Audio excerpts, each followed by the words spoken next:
हम बात करते हैं आज डिस्काउंट की। ठीक है,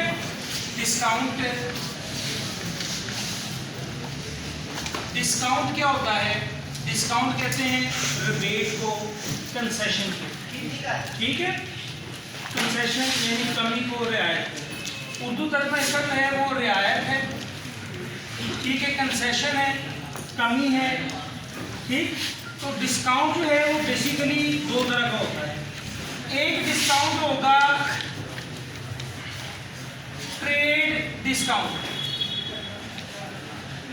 ठीक है, एक डिस्काउंट होगा ट्रेड डिस्काउंट और दूसरा डिस्काउंट होगा हमारा कैश डिस्काउंट। ट्रेड डिस्काउंट क्या होता है? ट्रेड डिस्काउंट जो है वो देता है कौन? सेलर। किसको? बायर को। ठीक है, इसकी डेफिनेशन अगर आप देखें तो discount given by the seller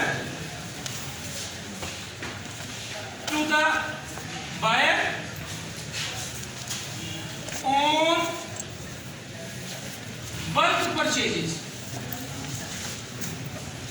यानी आपने ज्यादा मिकदार में माल खरीदा, सेलर ने आपको डिस्काउंट दे दिया। ठीक है, मिसाल के तौर पर आपने जो है वो परचेजिंग की है, सपोज 1 लाख की, तो सेलर ने आपको जो है वो डिस्काउंट दे दिया 1000। तो कितनी पेमेंट करेंगे आप? 99,000। ठीक है, तो आप बेसिकली वो क्या करेगा, वो इस डिस्काउंट को on the face of invoice, यानी जो बिल आपको देगा, बिल पर मेंशन करेगा कि परचेजेज हैं इसकी, इस बंदे की परचेजेज, यानी वो अपने पॉइंट ऑफ व्यू से लिखेगा कि सेल मैंने की है 1 लाख की, लेस डिस्काउंट 1000 और 99,000 जो है वो अब आपने पे कर दिया। आपने 99,000 दे कर दिए, चीजें उठाई, घर वापस आ गई। अब आपने उस जो इनवॉइस आपको मिली है वो कितने की है? बेसिकली 99,000। तो आप क्या एंट्री पास करेंगे? आप एंट्री पास करेंगे परचेजेस डेबिट कितने के साथ? 99,000। ठीक है, और कैश क्रेडिट कितने के साथ? 99,000 के साथ। ठीक है, ये आपने एंट्री पास की। आपने जिससे चीजें खरीदी उसने आपको चीजें बेची, वो एंट्री क्या पास करेगा? कैश को डेबिट करेगा और सेल्स को क्रेडिट करेगा। ठीक है, ये एंट्री कौन पास कर रहा है? ये एंट्री पास कर रहा है बायर। ये एंट्री पास कर रहा है कौन? सेलर। ठीक है, याद रखिएगा जो ट्रेड डिस्काउंट होता है, कितना था ट्रेड डिस्काउंट हमारे इस केस में? 1000।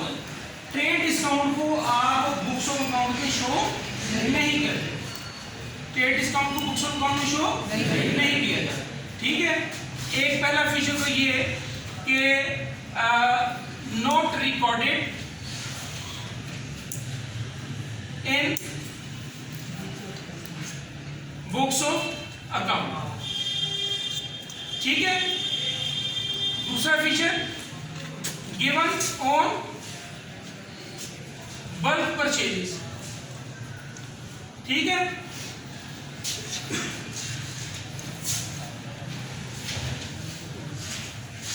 At the time of transaction, जब ट्रांजैक्शन, बल्कि लिखिए decided at the time of transaction. Decided at the time of transaction, जब ट्रांजैक्शन हो रही थी उस वक्त डिसाइड हुआ कि भाई इतना अगर आप माल खरीदेंगे तो हम आपको इतनी छूट दे देंगे। 1 लाख पर 1% की छूट मिली, यानी 1000। ठीक है, ये उसी तरह ये कि जैसे आप जो है वो मार्केट से बुक खरीदने जाते हैं, मिसाल के तौर पर ये बुक है, इसकी कीमत लिखी हुई है यहाँ पर 350 कि 320 कीमत आई थिंक लिखी हुई है। तो अगर आप जाएं मार्केट में ये बुक खरीदें, वो 320 को काट के 300 लिख देता है कि भाई 300 देते, उसने आपको डिस्काउंट दे दिया। वो अपनी सेल रिकॉर्ड करेगा कितने के साथ? 300 के साथ।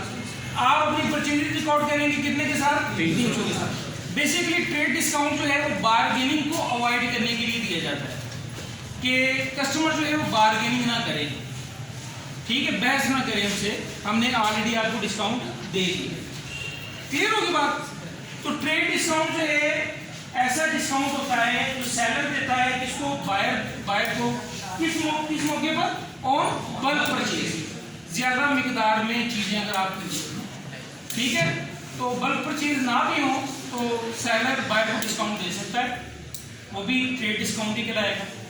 समझ में बात आपको? लेकिन ये चीज आपने हमेशा याद रखनी है कि ये रिकॉर्ड नहीं होगा खातों में, खातों में ये रिकॉर्ड नहीं होगा, और सिर्फ on the face of invoice इसको शो किया जाता है। बिल के ऊपर सिर्फ ये शो होगा लेस डिस्काउंट, वो ट्रेड डिस्काउंट हो। नेट अमाउंट के साथ जो इनवॉइस आपके पास आई है उस अमाउंट के साथ आपने ट्रांजैक्शन रिकॉर्ड करनी है। समझ में बात आपको? यहाँ मैं लिख देता हूं कि transactions are recorded at net of trade discount।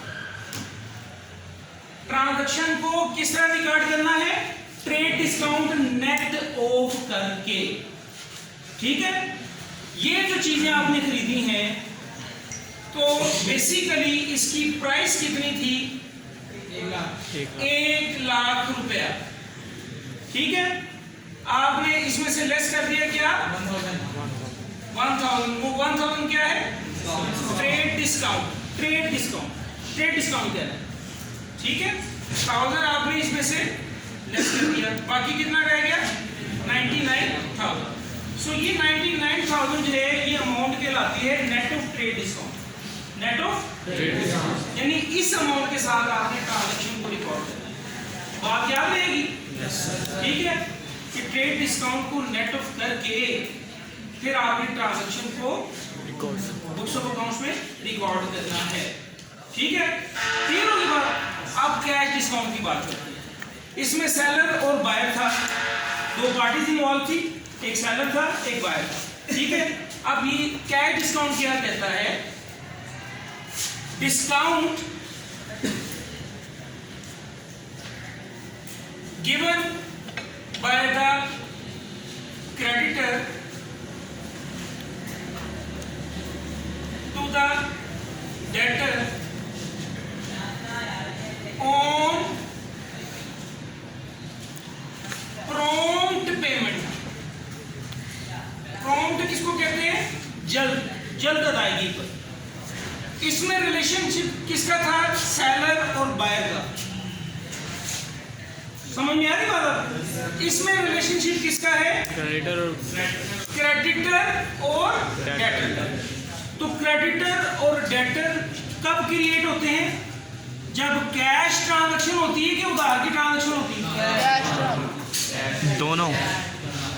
Cash की ट्रांजैक्शन में क्रेडिटर और डेटर जो है वो जन्म नहीं लेते, ठीक है। क्रेडिटर और डेटर कब क्रिएट होते हैं? जब उधार की ट्रांजैक्शन होती है, ठीक है।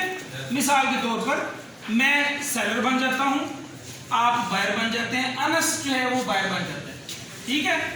अनस जो है वो क्या करता है? अनस मेरे पास आता है, ये मैं अब आपको with the context of cash discount बात समझाने की कोशिश कर रहा हूं, ठीक है। अनस जो है वो बायर है, ठीक है, मैं सेलर बन जाता हूं, ठीक है। अच्छा, अनस ने जो है वो मुझसे चीजें खरीदी 10,000 रुपए की उधार पर। अनस क्या एंट्री पास करेंगे बेटा? बैठ के बताओ, जल्दी बोलो। आपने चीजें खरीदी मुझसे उधार पर, एंट्री क्या पास करोगे? 10,000 रुपए की। जब चीजें खरीदते हैं तो कौन सा अकाउंट इस्तेमाल करते हैं? Purchasing account. परचेजिंग अकाउंट को क्रेडिट किया जाता है?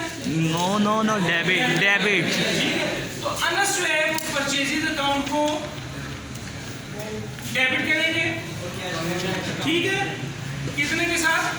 10,000 के साथ। और ये उधार की ट्रांजैक्शन है। अब अनस ने मुझे पैसे देने, मैं अनस का एसेट हूं लायबिलिटी?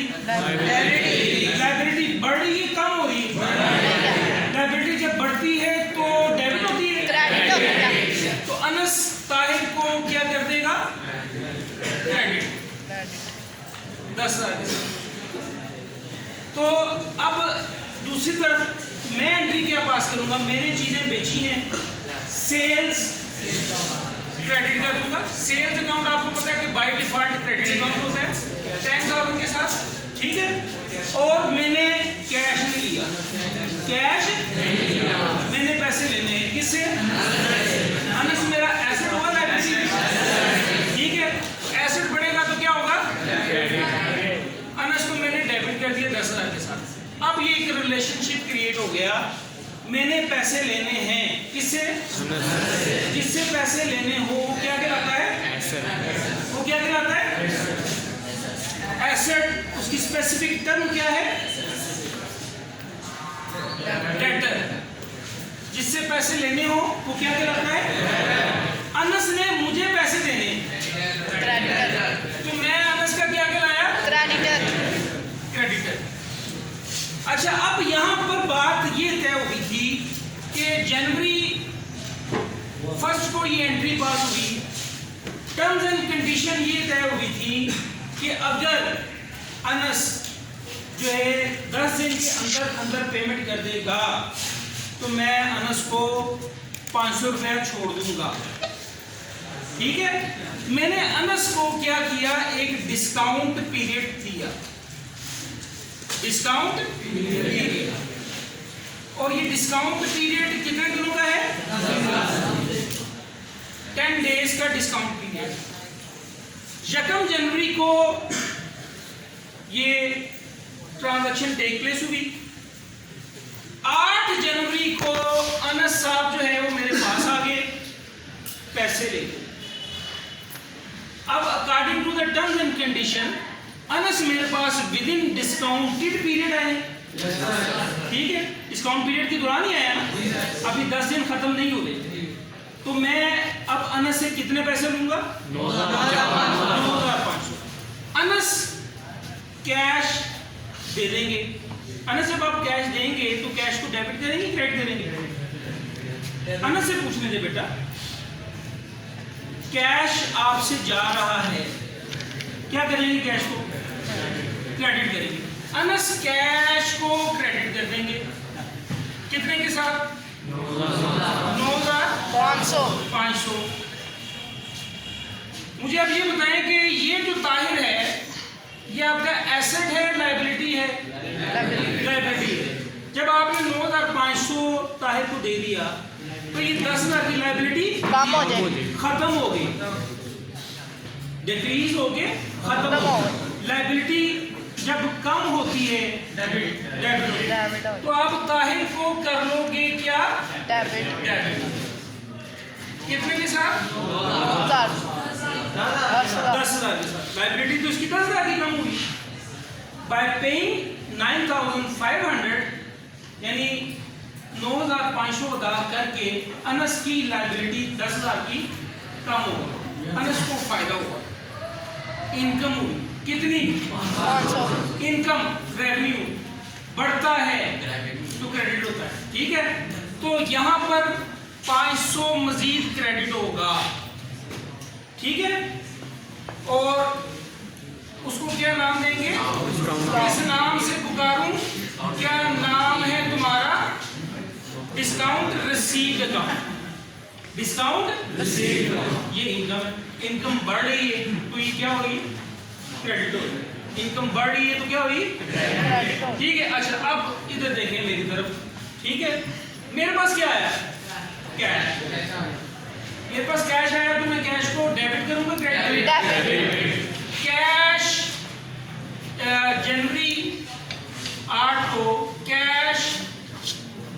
लूंगा कितने के साथ 9,500। अनस मेरा एसेट था कितने से 10 अब ये मेरा एसेट नहीं है। खत्म हो गया। एसेट कम हो जाए खत्म हो जाए डेबिट होता है क्रेडिट मैं अनस को क्या कर दूंगा क्रेडिट कर दूंगा कितने के साथ 10,000। मुझे एक फटीक पड़ गई मुझे एक नुकसान हो गया 500 का वो मेरा खर्चा हुआ नुकसान खर्चा सेम सेंस में आप लॉस ठीक है। वो जो खर्चा मेरा हुआ कितना हुआ खर्चा जब बढ़ता है 500 से मैं डेबिट कर लूंगा और इस खर्चे को क्या नाम दूंगा डिस्काउंट अलाउड क्या नाम दूंगा डिस्काउंट अलाउ किया डिस्काउंट दे दिया 500। अच्छा अब आप मुझे ये बताएं कि किसने किसको डिस्काउंट दिया ताहिर ने डिस्काउंट दिया ताहिर कौन है क्रेडिटर तो क्रेडिटर ने डिस्काउंट दिया किसको डेबिटर को तो यहाँ पर क्या लिखा है discount given by the creditor वो डिस्काउंट जो क्रेडिटर देता है किसको डेबिटर को कब प्रोमोट पेमेंट इसने जल्दी पेमेंट कर दी है समझ में बात आता है ये आपका कैश डिस्काउंट इन्वॉल्व होता है उधार ट्रांजैक्शन पर बैक बंद ना करें आप बात सुनते जाएं ठीक है। तो ये जो आपका कैश डिस्काउंट है वो उधार ट्रांजैक्शन पर जिसमें डेटर और क्रेडिटर इन्वॉल्व होंगे उसमें कैश डिस्काउंट इन्वॉल्व होगा और cash discount must be recorded in the books of account ये लाजमी रिकॉर्ड करना पड़ेगा ठीक है।